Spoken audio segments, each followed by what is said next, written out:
आज हमारी इस बज़्म में हमारे दरमियान लखनऊ से एक और मोअज़्ज़र शख्सियत सीनियर सहाफ़ी यहाँ मौजूद हैं, जनाब डॉक्टर कुतुबुल्लाह साहब।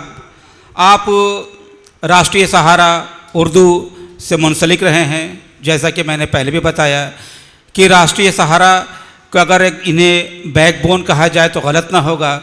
जहाँ भी जिस शहर में गोरखपुर, पटना, कलकत्ता, मुंबई, जहाँ जहाँ भी जब राष्ट्रीय सहारा का वहाँ पे इफ्तिताह होना था, जनाब कुतुबुल्लाह साहब को ये ज़िम्मेदारी सौंपी जाती थी कि वहाँ पर जाएं, उस अखबार को वहाँ पे उसका इजरा कराएं।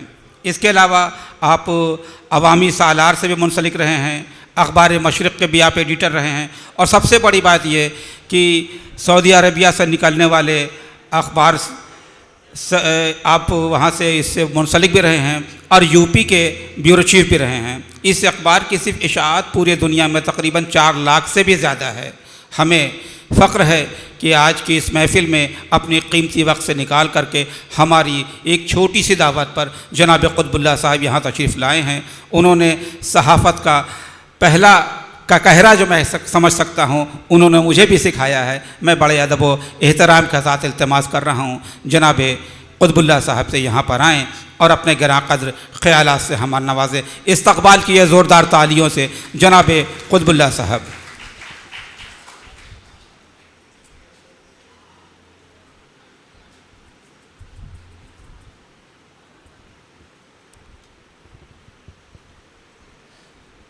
बिस्मिल्लाहिर्रहमानिर्रहीम।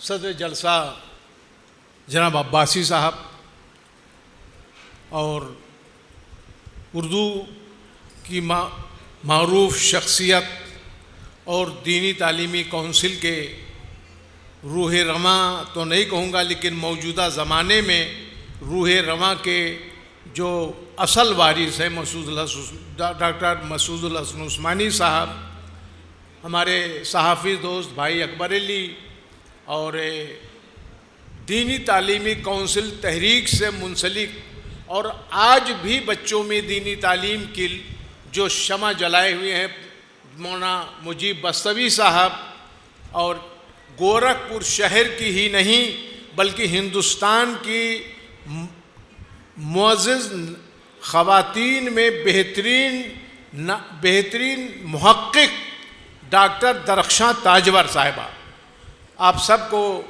मैं शुक्रगुज़ार हूँ आप सबका कि आपने इस नाचीज़ को यहाँ आने का मौका दिया।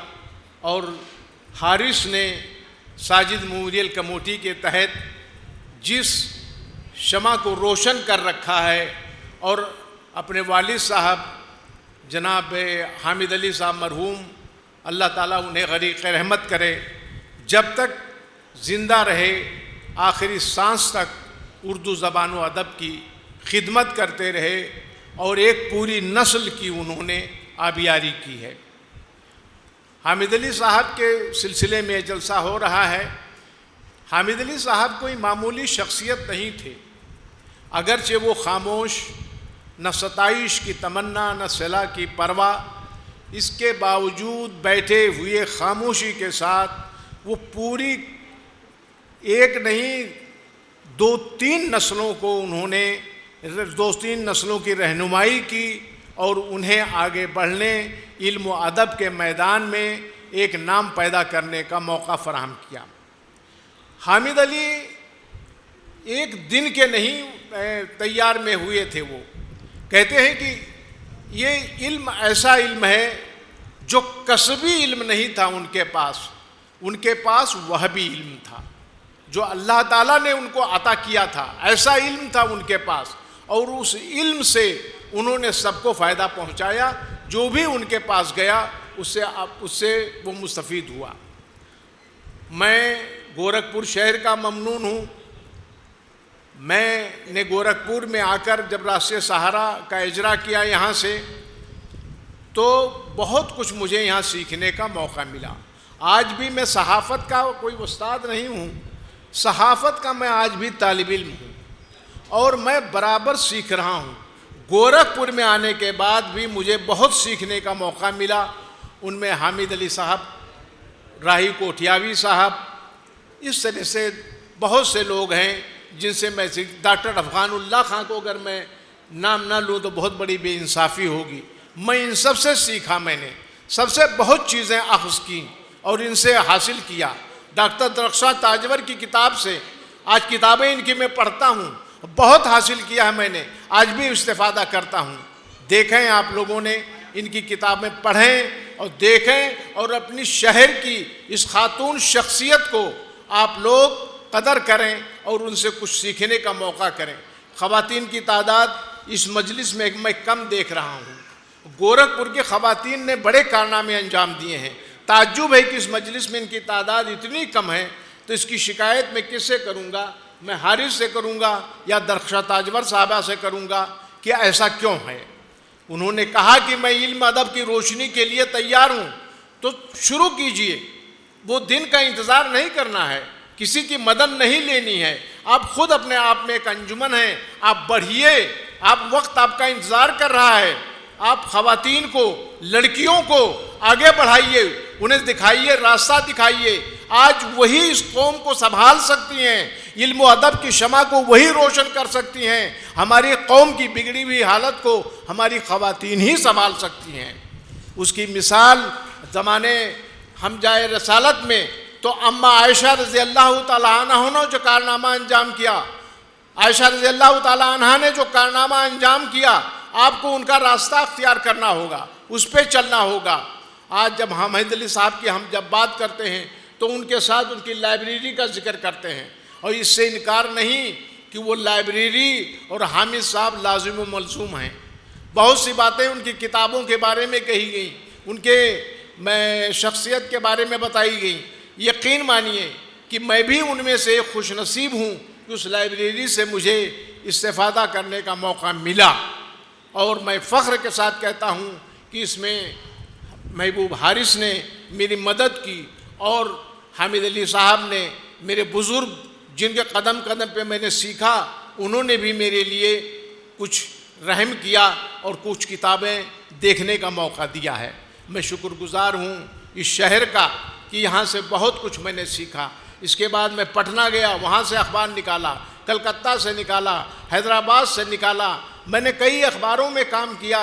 अल्लाह का शुक्र है कि मैं जहाँ रहा अपने बुज़ुर्गों और आप लोगों की बदौलत जिनसे मैंने कुछ सीखा था उसका मैंने फ़ायदा हासिल किया और आगे बढ़ा।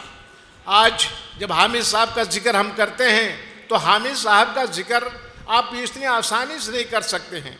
हामिद साहब एक ऐसी शख्सियत हैं जो जब हम मजनू गोरखपुरी का नाम लेते हैं तो मजनू गोरखपुरी के सिलसिले की वो अहम कड़ी थे, वो कड़ी भी टूट गई। आज बड़ा अफसोस के साथ कहना पड़ता है कि कई जलसों में, कई नशिस्तों में मैं मरहूम हामिद अली साहब और मरहूम उस्ताद मेरे डॉक्टर मलिकज़ादा अहमद तीनों बैठते थे तो घंटों मेरी है उनसे साथ गुफ्तगू हुई है। इन दोनों की बातें सुनता था। मजनू साहब की शख्सियत, उनके पढ़ाने का तरीक़ा, उनके तहक़ीक़ी कारनामे, उनका अंदाज़े गुफ्तगू, इन सब को सुनने के बाद में मैं खामोशी के साथ मैं सीखता था। यही तो मेरी पढ़ाई थी, यही मैं कढ़ा हूँ। गोरखपुर में मैंने पढ़ा नहीं है तो यहाँ कढ़ा हूँ मैंने इन लोगों के से बहुत कुछ सीखा है मैंने बैठ करके। मैं हामिद साहब कई हिंदुस्तान की नशेब व फराज की कई तहरीकों से वाकिफ़ हैं वो, और उनमें बराबर के वो हकदार हिस्सेदार रहे हैं। उन्होंने खिलाफत तहरीक देखी, कांग्रेस की तहरीक देखी, और सबसे बड़ी और ज़िंदा तहरीक जिसने मुसलमानों को इल्म के सिलसिले में नशात सानिया अता किया, मैं कहता हूँ कि वो दीनी तालीमी तहरीक थी जिसको मरहूम काजी अदील अब्बासी साहब ने शुरू किया, और उनके साथ पूरा हिंदुस्तान आके खड़ा हो गया था। वो तहरीक यहीं से शुरू हुई थी, इसी बस्ती और गोरखपुर से शुरू हुई थी, इसी सिद्धार्थनगर से शुरू हुई थी, और आज उसकी शाखें, उसकी जड़ें हिंदुस्तान के गांव-गांव में पैवस्त हैं। हामिद साहब उस घराने, उस खानवादे से ताल्लुक़ रखते थे जो एक हरकी खानवादा था, जहाँ से तहरीकें चलती थी, जहाँ से लोग पढ़ते थे, जहाँ सीखते थे। हामिद साहब उस नस्ल के थे वो नस्ल जिसने कि हिंदुस्तान के एक एक चीज़ों पे बहुत बारीकी से देखा था और बारीकबीनी से उस पर नज़र रखते थे। वो इल्म व अदब के अलावा मुझे ताज्जुब होता है, वो नशित याद है मुझे कि राही कोठियावी साहब से बड़ी बेतकल्लुफ़ी से वो कहते थे, उन्होंने कहा कि अरे मोहम्मद, वो मोहम्मद कह के पुकारते थे उनको आमतौर पर, कहते मोहम्मद क्या अखबारों से अब खबरें गायब हो जाएंगी? ये बात 1905 की मैं बता रहा हूँ। तब इलेक्ट्रॉनिक मीडिया धीरे धीरे अपने पांव पसार रहा था। उन्होंने कहा, सहाफ़त के वसातत से मैं जिक्र कर रहा हूँ, मैं बैठा था कहने कुतुबुल्ला, आज खबरों के सिलसिले में मैं देखता हूँ कि उसका बैकग्राउंडर, पस मंज़र, उसकी जुज़ियात में लोग दाखिल ज़्यादा हो जाते हैं और नफ्स खबर का कोई कहीं पता नहीं होता है। क्या ऐसा भी हो सकता है? फिर राही साहब की तरफ मुड़े कि मोहम्मद, क्या कल क्या अखबार में हमें खबरें भी मिलेंगी पढ़ने को कि नहीं मिलेंगी, या यही सब जर्द सहाफ़त गालिब हो जाएगी जिसका इशारा हमारा इलेक्ट्रॉनिक मीडिया दे रहा है?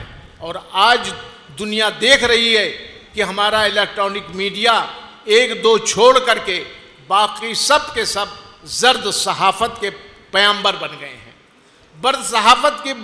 जर्द सहाफ़त की नुमाइंदगी कर रहे हैं। झूठ को इस तरह से पेश किया जा रहा है कि वो सच लगने लगता है और सच को छुपा दिया जाता है, सच पे पर्दा डाल दिया जाता था और जाता है, सच्चाई कहीं गायब होकर रह गई है। सहाफ़त तो नाम था दबे कुचलों की आवाज़ को बुलंद करने का, सहाफ़त नाम था जुल्म के ख़िलाफ़ लड़ने का, सहाफ़त नाम है सवाल करने का। और ये सवाल गायब हो गया था 2005 से, जिसका एहसास हामिद अली साहब ने किया था और ये सवाल हमसे और राही साहब से किया था कि मुझे आने वाले दिनों में लगता है कि अखबारों में खबरें नहीं मिलेंगी। एक होता है ये बालिग नज़री है, एक दानिश्वर की बालिग नज़री थी जो आने वाले वक्त को 10 साल पहले से देख रहा था कि कल को कहीं ऐसा ना हो जाए, और आज ये हो गया है। आज खबरें अखबार के सफ़ात से गायब हैं। अब जो महमूद हारिस ने जो काम किया है, मैं चाहूँगा कि साजिद मेमोरियल सोसाइटी अपने कुछ और पर फैलाए और बहुत सी चीज़ों में इसको आगे लाए और इन चीज़ों को भी सामने रखे कि हम कैसे इल्म, तालीम और इसको हम ज़्यादा से ज़्यादा फ़रोग़ देंगे, ज़्यादा से ज़्यादा इसमें वसाअत पैदा करेंगे। और इसके लिए ज़रूरी है कि हमें फिर से एक बार अपने बुज़ुर्गों के ज़रिए चलाई गई तो तहरीकें थीं, उन तहरीकों पे एक बार असर नौ गौर करना होगा। उन तहरीकों का जिक्र जब कीजिएगा तो मैं प्रोफेसर मसूदुल हसन उस्मानी साहब, जिन्हें हम लोग भाई डॉक्टर मसूद उस्मानी बड़े मोहब्बत से कहते हैं, तालिब इल्मी के ज़माने से लेकर आज तक मैंने जब इनकी किताब तकबीर मुसलसल जब पढ़ी, एक बार नहीं 2 बार पढ़ी, इसलिए कि उसमें इतना ज़बरदस्त एक पैगाम था।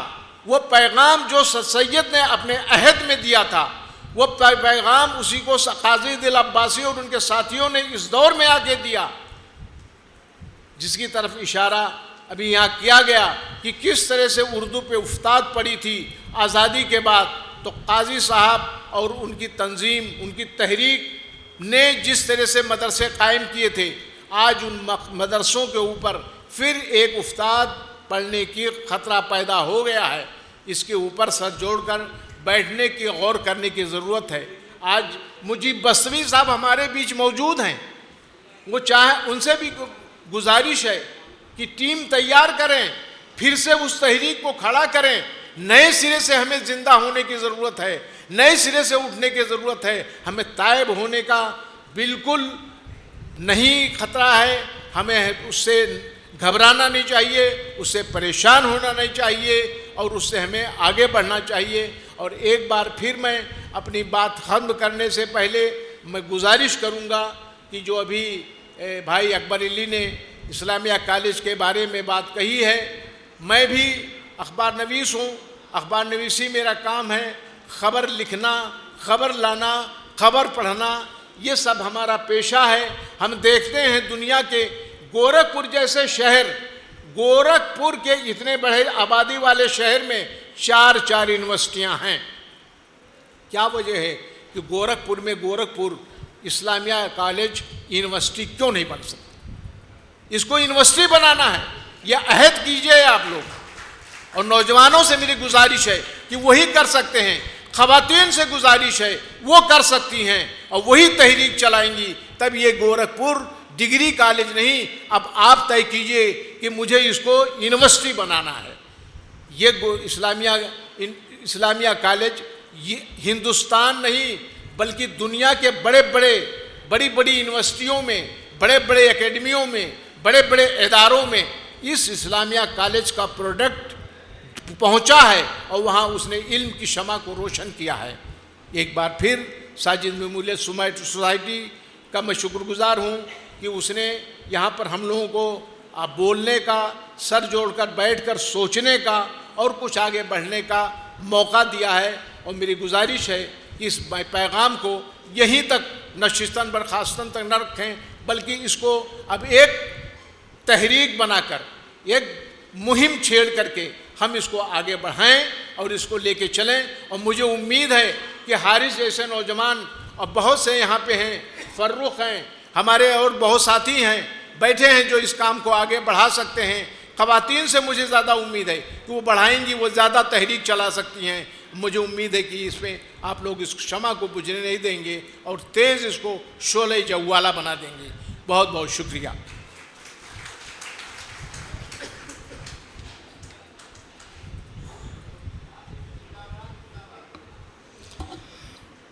बहुत बहुत शुक्रिया जनाब कुतुबुल्लाह साहब। यकीनन आपने जो ख्वाहिश का इजहार किया है, हम सब दुआगो हैं इसके लिए कि अल्लाह ताला आपकी इस ख्वाहिश को तकमील तक पहुँचाए।